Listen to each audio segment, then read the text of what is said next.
ایک ہے من چاہی زندگی اور ایک ہے رب چاہی زندگی۔ من چاہی زندگی ہے کہ جو ہمارے دل میں آئے ہم وہ کریں، رب چاہی زندگی یہ ہے جو ہمارا رب چاہتا ہے ہم وہ کریں۔ اللہ نے کامیابی رب چاہی زندگی میں رکھی ہے، نہ کہ من چاہی زندگی میں۔ آج آپ دیکھیں ساری انسانیت پریشان ہے۔ آج آپ دیکھیں ہر فرد اپنے اندر پریشانی کا ایک سمندر لیے پھر رہا ہے۔ ہر آدمی کے دل کے اندر آج بے چینی ہے، بے قراری ہے، اضطراب ہے، ٹینشن ہے، ڈپریشن ہے کہ آج مالی وسائل کے ہوتے ہوئے، مالی فراوانی کے ہوتے ہوئے، طرح طرح کی نعمتوں کے ہوتے ہوئے، ہر قسم کی آسائشوں کے ہونے کے باوجود آج انسانیت پریشان ہے۔ اگر آپ اس سوال کا جواب ڈھونڈنے کی کوشش کریں گے، جستجو کریں گے، تو اس کا ایک ہی جواب آتا ہے، اور وہ یہ ہے کہ ہم نے منچاہی زندگی گزارنی شروع کر دی ہے، ہم نے رب چاہی زندگی کو چھوڑ دیا ہے، ہم نے گناہوں والی زندگی کو اپنا دیا ہے، ہم نے نیکیوں والی زندگی کو چھوڑ دیا ہے۔ جب یہ امت گناہوں سے بچنے والی تھی، نافرمانیوں سے رکنے والی تھی، نیکیوں پہ چلنے والی تھی، اللہ کے حکموں پہ چلنے والی تھی، اپنے محبوب کے طریقوں پہ چلنے والی تھی، تو انہیں غربت کے اندر بھی راحت نصیب تھی، انہیں بیماری کے اندر بھی سکون میسر تھا،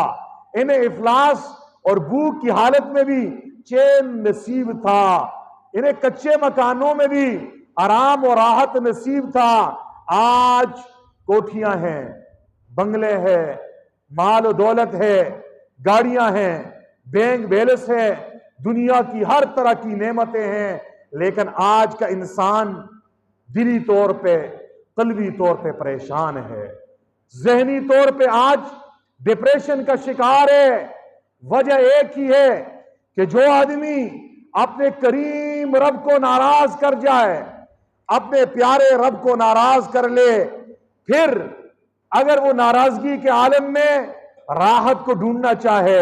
اللہ کو ناراض کر کے بھی وہ چین کا متمنی ہو، اللہ کے حکموں کو توڑ کر رسول اللہ کے طریقوں کو ذبح کر کے بھی وہ سکون کی آس اور امید لگایا ہے، تو یہ پاگل ہے، یہ دیوانہ ہے۔ اللہ نے راحت تو اپنی اطاعت میں رکھی ہے، اللہ نے راحت، چین، سکون، آرام یہ تو نیکیوں میں رکھا ہے، اور گناہوں کے اندر، نافرمانیوں کے اندر اللہ نے بے چینی رکھی ہے، اللہ نے غم رکھے ہیں، اللہ نے بے سکونی رکھی ہے۔ آج آپ دیکھیں جس کسی سے ملیں، ہر آدمی آج بے سکونی کا گلے شکوے کر رہا ہے، سب کچھ ہونے کے باوجود، لیکن کوئی بھی ایسا نہیں ہے جو اپنی اس بے چینی کو، اپنے اس اضطراب کو،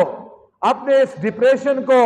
اپنے ان غموں کا مداوع کرنا چاہے۔ اللہ کریم نے قرآن کریم میں دنیا اور آخرت کی چین، دنیا آخرت کی کامیابی کا راز گناہوں کو چھوڑنے میں بتایا، اور کیا فرمایا؟ فرمایا وَذَرُوا ظَاهِرَ الْإِثْمِ وَبَاطِنَهُ، تم ظاہری گناہوں کو بھی چھوڑ دو، وَبَاطِنَهُ، اور باطنی گناہوں کو بھی چھوڑ دو۔